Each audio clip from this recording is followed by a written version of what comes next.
ኢትዮጵያ እጆቿን ወደ እግዚአብሔር ትዘረጋለች ለምን ተባለ? ዘጠኙ ቅዱሳን ወደ ኢትዮጵያ መጡ። ለምን መጡ? ሀገር አጥተው ነው? ቦታ አጥተው ነው? እነዚህ ሶስት ክፉ መናፍስ በአንድም በሌላም መንገድ ያጠቁናል። አራቱን የስጋ ባህሪያቶቻችንን ባላንስ ካላደረግን መብቃት የለም። ዛሬ ኢትዮጵያ ቅድስት የምትሆነው በአንተ ነው፣ በእኔ ነው። ዛሬም ቅድስት ሀገር ሆና ልትቀጥል ምችል። ድንጋዩ አይደለም ሊገርመን የሚገባው፣ ድንጋዩ የተሰራበት መንገድ ነው ሊገርመን የሚገባው። ማያ ሄደን ስልጣን የገነባ ነው እኛ። የማያን ፒራሚድ ስንገነባ እኛ ነን የገነባ። ስጋ፣ ነፍስና መንፈስ፣ በቃ የዓለም ሚስጥር እነዚህ ሶስት ነገሮች ላይ ነው ያለው።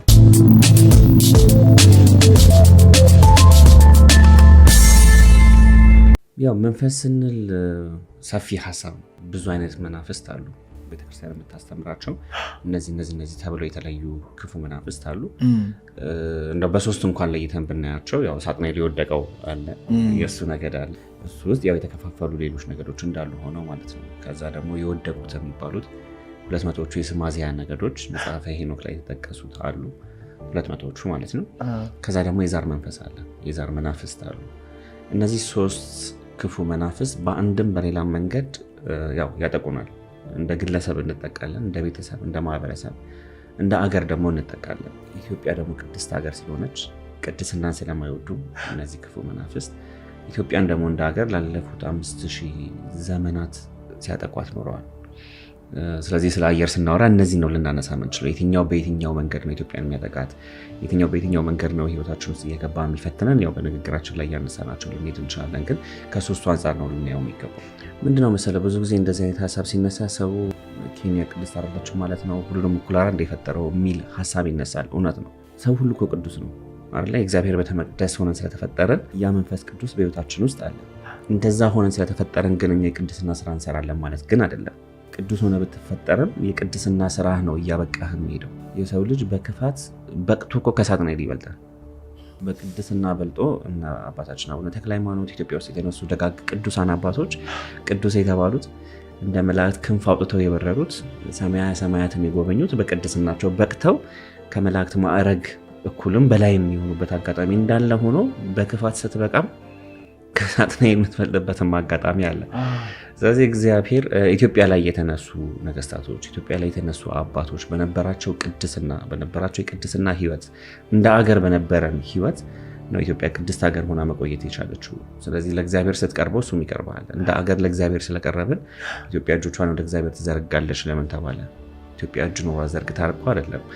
ኢትዮጵያ ያሰኟት አባቶቻችን ወደ እግዚአብሔር ስለቀረቡ ነው። በምን? በቤተ ክህነቱም፣ በቤተ መንግስቱም፣ በስነ ህዝብም አኗኗራችን ለእግዚአብሔር የቀረበ ነበር ነው። አሁን ነን አይደለንም፣ ሌላ ታሪክ ነው።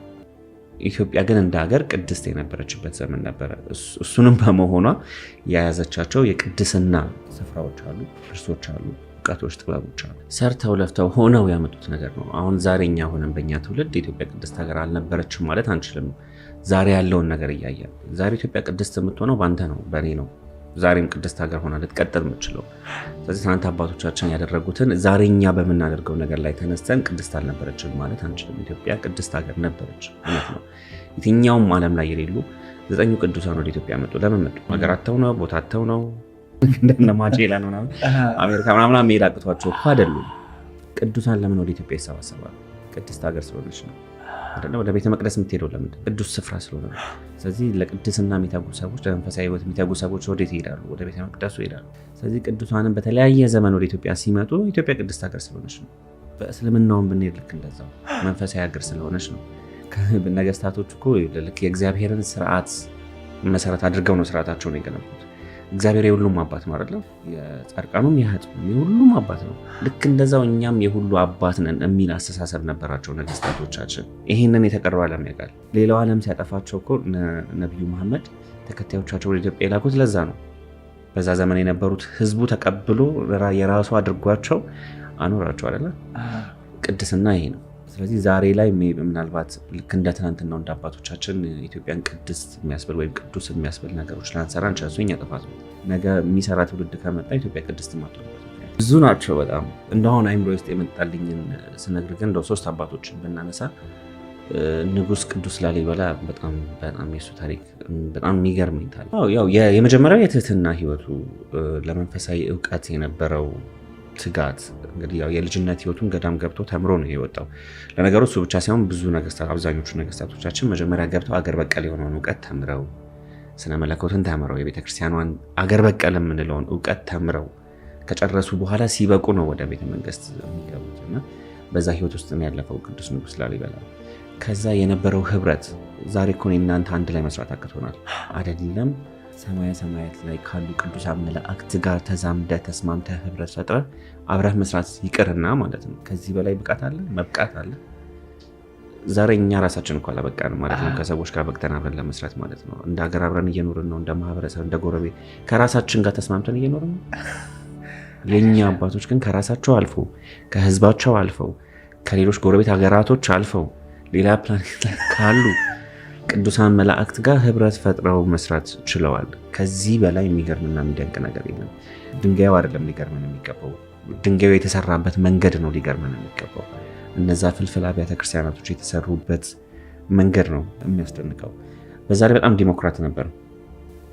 አሁን ቤተክርስቲያኖቹ የተሰሩበት ቦታ የልማት ቦታ ነበር። በነገራችን እርሻ ነበረ፣ ክሪስታል ይመረትበት ነበር፣ የከበሩ ማዕድናቶች የሚመረቱበት ቦታ ነበር ቦታው። ስለዚህ እዛ ለነበሩ ገበሬዎች ካሳ ሰጥቶ ነው እነሱን ሸኝቶ ቦታው ላይ እነዛን አብያተ ንጉስ ነው ምንም ማድረግ ይችላል፣ ተነሱ ማለት ይችላል፣ ሌላ ቦታ መስራት ይችላል። ግን ቦታው ያው ከመንፈሳዊ ነገር አንጻር ስለተመረጠ ቦታው ላይ ለነበሩ ሰዎችም ካሳ ሰጥቶ ነው ቦታው ላይ ያንን ያደረገው እና ከብዙ ነገር አንጻር ቅዱስ ላሊበላ በጣም የቅድስና ህይወቱ ከባለቤቱ ጋር የነበረው ኪሮር እና ከሱ ጋር የነበረው ከሁለቱ የነበራቸው መንፈሳዊ ህይወት እንዳልኩ ከህዝቡ ጋር የነበረው ቁርኝነት የሚያደረጋቸው ነገሮች ለኔ በጣም ኢንስፓየር ያደርጉኛል።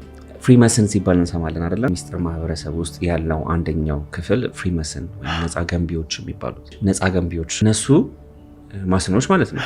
ዋና ዓላማቸው ምንድን ነው መሰለህ? የዚህ በተለምዶ ኢሉሚናቲ የሚባለው የሚስጥር ማህበረሰብ የሚባለው ወይም ደግሞ ናይት ቴምፕላሮችም ሌሎችም የሚስጥር የሚባሉ ማህበረሰቦች ያመጧቸውን እሳቤዎች፣ ፍልስፍናዎች፣ ታሪክ፣ አጀንዳ በስነ ህንፃ ግንባታ የሚገልጹ ቡድኖች ነው። ስለዚህ የጥንቱን የዓለም ስርዓት የጥንቱን የዓለም ፍልስፍናና እውቀቶችን ሰብስበው በሰበሰቡት እውቀት መሰረት ግንባታዎችን የሚገነቡ አካላቶች ናቸው። ስለዚህ እነሱ የገነቧቸው ነገሮች ያለ ምክንያት የተገነቡ አይደሉም። ለምሳሌ ዋሽንግተን ዲሲ ስትገነባ ዝም ብላ አይደለም የተገነባቸው። የገነቧቸው ሐውልቶች፣ የመሰረቷቸው ከተሞች፣ እነዚህ የመሳሰሉ ነገሮች ማለት ነው። ይህንን እሳቤ ራሱ ያገኙትና የወረሱት ከኛ ነው። የኛ ከዛ በፊትም እንግዲህ እነሱ ገና አውሮፓ የሚባለው ዓለም ራሱ ሳይነሳ ህዝብ ዋሻ በነበሩበት ዘመን፣ ስልጣኔ ባልነበረበት ጨለማ በነበረበት ዘመን ላይ ኢትዮጵያ ውስጥ ስትመጣ ኢትዮጵያውያን አባቶቻችን ያለ ምክንያት የሚገነቡት ነገር አልነበረም። ቤተክርስቲያን ያለ ምክንያት አትገነባም እኮ አይደለ? ለምን ክብ ሆነች? ለምን 3 በር ኖሮ? ለምሳሌ አሁን ካቴድራል የቤተክርስቲያን አሰራር የፍሪሜሰኖች ነው። የኛ የቤተክርስቲያን አሰራር ክብ ቤተክርስቲያን 3 በር ያላት በምስራቅ፣ በሰሜን፣ በደቡብ። በምስራቅ መሆኑ የራሱ አንድምታ አለው። ከላይ ከሰማያ ሰማያት ጀምሮ ከነ ኪሩቤል ከመልአኩ ጀምሮ፣ ምክንያቱም እሱ የክህነት ተምሳሌት ነው። ካህናት የማን ምሳሌ ናቸው? የነገስታት ተምሳሌት ናቸው። ነገስታት ቤት ነው የሚገቡት፣ በምስራቅ ነው የሚገቡት። ቤተክርስቲያን ሲገቡ ካህናት የሚገቡት ቤት ነው የሚገቡት። ሰሜንም የራሱ አንድምታ አለው፣ ደቡብም የራሱ አንድምታ። አራቱም አቅጣጫዎች የራሳቸው አንድምታ ስላላቸው ምሳሌ ስላላቸው ሲገነባ ራሱ በዛ መንገድ ነው የሚገነባው። በምስራቅ ስትገባ መጀመሪያ በሩን አልፈህ ስትገባ የእመቤታችን ስዕል ነው የምታገኘው የትኛውም ቤተክርስቲያን ውስጥ። ለምንድን ነው እመቤታችን በምስራቅ ስለምትመሰል። ስለዚህ ቤተክርስቲያን ራሱ የምትገነባበት መንገድ የራሱ የሆነ አንድምታ አለው፣ ሃይማኖታዊ አንድምታ አለው፣ ታሪካዊ አንድምታ አለው። ቤተመንግስት ሲገነባ የራሱ የሆነ ሃይማኖታዊና መንፈሳዊ አንድምታ አለው። ስለዚህ ግንባታ የትኛውም አይነት ግንባታ ላሊበላም በለው የአክሱም ሐውልትን በለው ሁሉም በቃ ኢትዮጵያ ውስጥ የተገነቡት ነገሮች ያለ ምክንያት አልተገነቡም። እያንዳንዱ ምልክት፣ እያንዳንዱ ጠልሰም፣ እያንዳንዱ ቅርጹ ምክንያትና አንድምታ አለው። ይሄንን ራሱ እየወሰዱት ከኛ ነው። አሁን እንደዚህ ሲባል ሁሉንም ከኛ ወሰዱት አይነት ኩራትና ትምክህትም አይደለም። ስለሆነ መሆኑ የራሱ የሆነ ነገር አለው። ወስደው በራሳቸው መንገድ ተጠቅመውበታል። ልክ ነው፣ ልክ አይደለም ሌላ ታሪክ ነው። ማያ ሄደን ስልጣን የገነባ ነው እኛ። የማያን ፒራሚድ ስንገነባ እኛ የገነባ ነው። 8 አንግል ያለው ፒራሚድ እንደዚህ የመሳሰሉት ማያ ውስጥ የሚገኙትን ፒራሚዶች ማለት ነው። ስለዚህ ሄደን ስንገነባ አይተዋል፣ ተምረዋል። ስለዚህ እነሱ በራሳቸው ባመኑት ጉዳይ ግን መገንባት ጀምረዋል ነው ፍሪሜሰን የምንላቸው አካላቶች። ስለዚህ እኛ ሀገር የነበሩት ነገስታትና አባቶች ስልጣኔ የኪነ ህንፃ ስልጣኔውን ስታየው እያንዳንዱ ግንባታ የራሱ የሆነ ሚስጥር አለው። ትንቢት የያዙ እኮ ገዳማቶች አሉ። የምርሃነ ክርስቶስ ውስጥ ያሉት ፓተርኖች ፓተርን ብቻ አይደሉም ወይ ጥለት ብቻ አይደሉም፣ ትንቢት ናቸው። የራሱ የሆነ ቀጣይ ኢትዮጵያ ውስጥ የሚሆነውን ነገር የሚሆነውን ነገር የሚያስረዱ ናቸው። የምርሃነ ክርስቶስ ቤተክርስቲያን ገዳም ውስጥ ከላይ የተሳሉት ነገሮች የኢትዮጵያን ፍልስፍና የነበረውን ያለውን የሚኖረውን ነገር የሚያስረዱ ናቸው። እያንዳንዱ ፓተርን የራሱ የሆነ አንድምታ አለው። ላሊበላ ከላይ ስታየው ቤተ ጊዮርጊስን ምን አይነት ቅርጽ ነው ያለው? ስዬ ባሳየ ደስ ይለኝ ነበረ። 4 ማዕዘን አይደል? መስቀል ቅርጽ አለው። እሱ የዓለማትን ሚስጥር ያስረዳል ብቻውን። ላሊበላ ከላይ ስታየው ያለው ቶፕ ቪው ማለት ነው። ምክንያቱም አክሲማሮስ ላይ የስነ ፍጥረት አንድምታ ላይ አገር በቀል የሆነው ከስነ ፍጥረት ጋር የተገናኘው ነገር ላይ ምድር 4 ማዕዘን እንደሆነች ነው የሚያስረዱት። ክብ አይደለች ምድር፣ 4 ማዕዘን ነች። 4 ማዕዘን ነች። ስለዚህ እያንዳንዱ ምድር ላይ ደግሞ 4ቱ ኢለመንቶች የሚገቡባቸውና የሚወጡባቸው መስኮቶች አሉ። ሄኖክም እንዳስተማረው ማለት ነው። በ4ቱ ኢለመንቶች የሚወከሉ ሰማያቶች አይደል ያሉት? የእሳት ዓለማቶች አሉ፣ የውሃ ዓለማት፣ የነፋስ፣ የመሬት የምንላቸው እያንዳንዳቸው 4 ማዕዘን ናቸው። አንዳቸው ከአንዳቸው ጋር የሚገቡባቸው የሚወጡባቸው አሉ ፍጥረታቶቹ። ስለዚህ ለእያንዳንዱ 4 ኢለመንት ወይም ለእያንዳንዱ 4 ዓለማት አንዳንድ አለቃ አለው፣ አንዳንድ ሊቃነ መላእክት አለው። ስለዚህ የምርሃነ ክርስቶስና ቤተ ጊዮርጊስ ስትገባ እሱ ምልክት አለ። 4 ማዕዘን በውስጡ 4 ማዕዘኖች ያሉት ክብ ምልክቶች ደግሞ በእያንዳንዱ ውስጥ ያለው ማለት ክቦቹ አሁን ያልኩ ሊቃነ መላእክት ነው የሚወክሉት። 4ቱ ደግሞ 4ቱን ኢለመንቶች ወይም 4ቱን ዓለማቶች 4ቱን ኢለመንትና 4ቱን ዓለማቶች ይወክላል። አንድ ላይ መሆናቸው እሱን ባላንስ ስለማድረግ ነው የሚያስረዳው። 4ቱን የስጋ ባህሪያቶቻችንን ባላንስ ካላደረግን መብቃት የለም። ነፍስ 3 ነገር አላት አይደለ? ወይም ደግሞ 3ቱን አንድ ላይ ስትይዛቸው ነፍስ ንቃትና ትጋት ነው ያለው። ኮንሽስነስ እና ዲተርሚኔሽን የምናገኘው በነፍሳችን ነው። ስለዚህ 4ቱን ኢለመንት ባላንስ የምናደርገው ደግሞ በዛ ነው። ቤተ ክህነትና ቤተ መንግስት እንደማለት ነው። ስለዚህ ቦታው ለምን ተመረጠ? ቅድም እንዳልከው የራሱ የሆነ አላይመንት ስላለው ነው። ቅዱሳን መላእክት የሚወጡባቸውና የሚወርዱባቸው። ለምሳሌ ባለፈው ስለ ኤረር አንስተናል አይደለ? ኤረር ለምሳሌ ኤረር የሚባለው ሰማያት ተምሳሌት ነው። ኤረር የሚደረገው ነጸብራቅ እዚህ ይደረጋል። ሰሜን ተራራ ስትሄድ በብሔረ ሔዋን ነው የሚመሰለው። ስለዚህ ብሔረ ሔዋን ያሉ አባቶች የሚወጡበት የሚወርዱበት ቦታ ነው። ስለዚህ አካባቢ የተገነቡ ገዳማቶች ከዛ ጋር የተገናኙ ናቸው።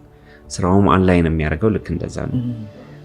ስለዚህ ለዛ ምክንያት እየመረጡ ነው የሚያደርጓቸው ቦታዎቹ ሲመረጡ ማለት ነው። የተለያየ ዓላማ አለው። አሁን ኢትዮጵያ ውስጥ ተገነቡ የሚባሉት ፒራሚዶች፣ ግብጽ ላይ የተገነቡት ፒራሚዶች፣ ማያ ላይም ሌሎች ዓለማትም ላይ የተገነቡት ፒራሚዶች በጠቅላላ የማያ ስልጣኔ የኢትዮጵያ ስልጣኔ ነው። ስልጣኔው በመሰረቱ ከሱ ተነስተው ነው አውሮፓ ላይ ሴልት ምናምን የሚባሉት ሀገሮች ላይ ሄደው ስልጣኔውን ያስፋፉት። ይህንን ስንል ተረት ተረት አይደለም።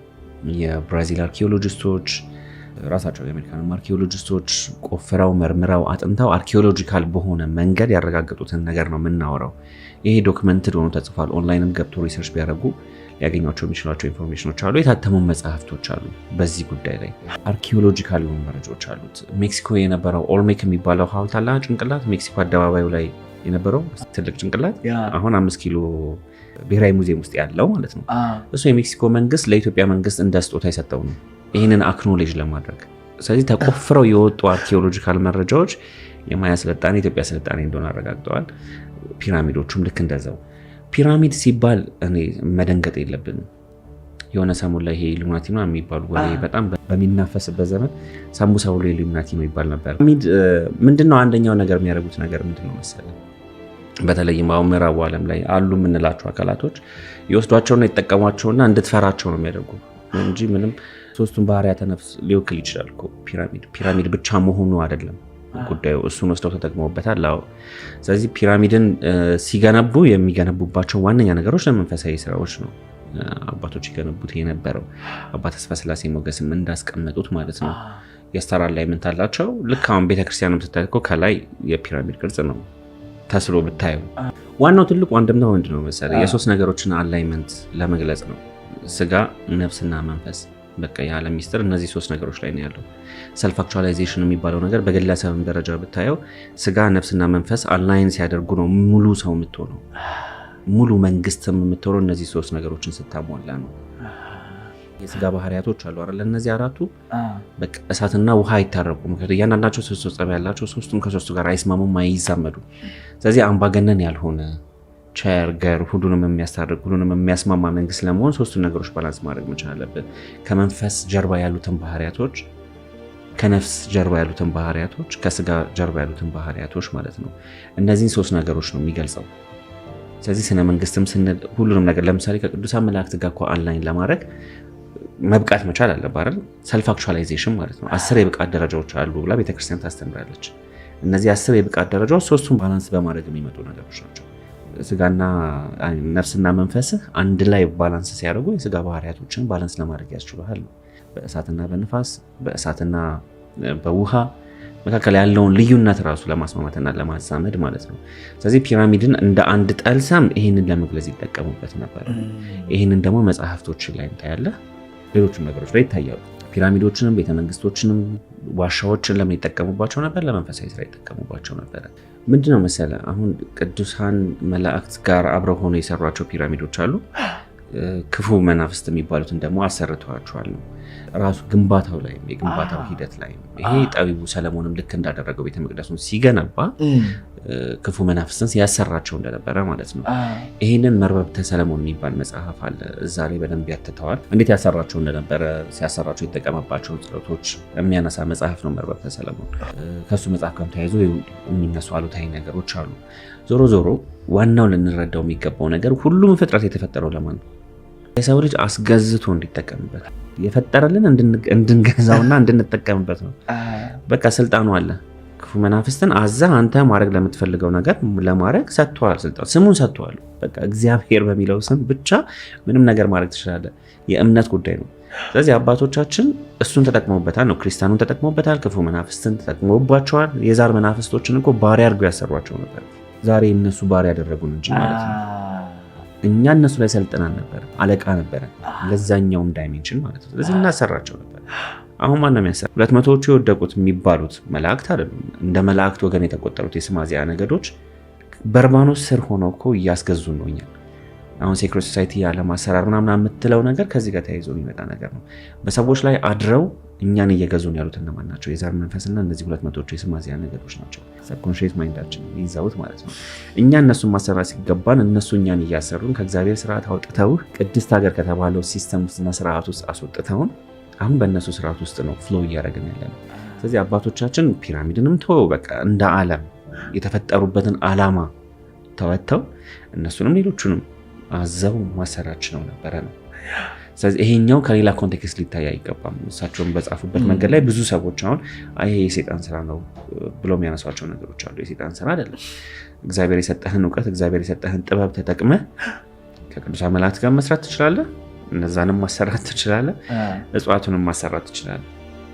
አባቶቻችን እኮ እጽዋት ሲቆርጡ ዳዊት ደግሞ ነው። ይህንን ጥንቆላ የሚሉ ሰዎች አሉ። በጣም የሚያሳፍረው። ማስገዛት ትችላለህ። ኖህ አይከል የሚባል ከተማ ውስጥ ጭልጋ ውስጥ ከዛ ጊዜ ስርዓት ጀምሮም ያው ባዕድ አምልኮ ያልተገቡ አምልኮቶች ምናምን አሉ። ስለዚህ አሁን እሷን የሚያመልኩ ሰዎች አሉ። ለእሷ ግብር የሚገብሩ ሰዎች እንደዚህ አይነት ነገሮች አሉ። እሱ ሌላ ታሪክ ነው። ግን የእሷ መቃብር ቦታ ስፍራውም የመቃብር ቦታውም ይገኛል። እኔ ለዚህ ነው አሁን የእኛ ትውልድ በተለይ ታሪክ እናውቃለን፣ ታሪክ እንጽፋለን የሚሉ ሰዎች ተነስተው ለምሳሌ ተረት ነው ኢትዮጵያዊ አይደለም እንደዚህ የሚባል ታሪክ የለም ይላሉ። እና ምንጭ ካለ ማረጋገጥ መቻል አለብን። ምክንያቱም እውነት ብቻ ሳይሆን ውሸትንም ውሸት ነው ለማለት መረጃ ያስፈልጋል ብዬ ነው ማምነው። ስለዚህ ሃይከል የሚባል ቦታ በእሷ ስም ከተሰየመ ሃይከል የሚባል ከተማ ውስጥ ወይም ጭልጋ ውስጥ የእሷ የመቃብር ስፍራ ካለ አርኪኦሎጂካሊ አጥንተህ ከሌለ የለም ብለህ ድምዳሜ ላይ ትደርሳለህ እንጂ እሱም ባላረክበት መንገድ ላይ ተነስተህ አይ ይሄ የኛ ታሪክ አይደለም ልትል አትችልም። ነጮቹም ይመልጡ ለዛ ነው። በሌለ ነገር ላይ እኮ ያጠናሉ። ወይ ያገኛሉ፣ ወይ ካገኙ አገኘናሉ፣ ካላገኙ አላገኘንም ይላሉ። ይህ ሁሉ ዘመን እኮ የኖህ መርከብን ሲፈልጉ ኖረዋል። አላገኘንም እያሉ ግን ፍለጋቸውን ታያለህ። በጣም ጥሩ ዶክመንታሪዎች ተሰርተዋል፣ አስተማሪውን ዶክመንታሪዎች። እኛ ጋር ግን ይሄ የለም፣ አልፈጠረብንም። እሱን ማስተካከል አለብን ብዬ አስባለሁ። አሁን በአንተ መድረክ ላይ መልዕክት ማስተላለፍ የምፈልገው በተለይ ታሪክ ጸሐፍት እንደዚህ የመሳሰሉ ምንጮችን ተግባራዊ በሆነ መንገድ ሳይንቲፊክ በሆነ መንገድ አጥንተው አረጋግጠው ነው አለም የለም ማለት መቻል ያለባቸው። ብቻ ያው የኖህ ባለቤት ሃይከል ትባላለች። ጭልጋ ውስጥ የመቃብር ቦታው አለ። ከዛ ያው ዘጌ ደግሞ ስትሄድ በጣም ብዙ ነገር አለ ከኖህ ጋር በተገናኘ። ባህር ዳር ጣና ደሴት ላይ ያው መርከቡ ያረፈበት ቦታ ማለት ነው። ዛጌ የሚባል ቦታ ላይ ነው። ተራራው ራሱ የመርከቡን ቅርጽ ነው ያለው እና በጣም ብዙ ከሱ ጋር ሪሌት የሚያደርጉ ነገሮችን ታገኛለህ፣ ታያለህ። በጣም የሚገርመው ነገር ምንድነው መሰለህ? ከመርከቡ ከወረደ በኋላ ልጆቹ ያው መጽሐፈ ኩፋሌ ላይ በተጻፈው መሰረት በጣም ተጨነቁ። ያስጨነቋቸው እነዚህ እነስማዚያ ናቸው። በቃ ልጆቹን መንፈሳቸውን አይምሯቸውን እየተጠናወቱ አሁን የምናወራው ስለምን መሰለህ? ስለ ባይፖላር ዲስኦርደር፣ ስለ ማኒክ ስኪዞፍሬኒያ፣ ዲፕሬሽን፣ ስትረስ ምናምን ስለመሳሰሉ በሽታዎች። ስለዚህ የኖህ ልጆች በእንደዚህ አይነት መሰል በሽታዎች መጨነቅ ጀመሩ። በቃ ራሳቸውን ማጥፋት ፈለጉ። ኖህ ተጨነቀ። አረ ልጆች የተጨነቁ ብሎ አልቅሶ ጠየቀው እግዚአብሔርን፣ አስጨነቋቸው። ስለዚህ ይህንን ለመሰሉ በሽታዎች ብሎ የ700 እጽዋቶችን እውቀት ገለጸለት።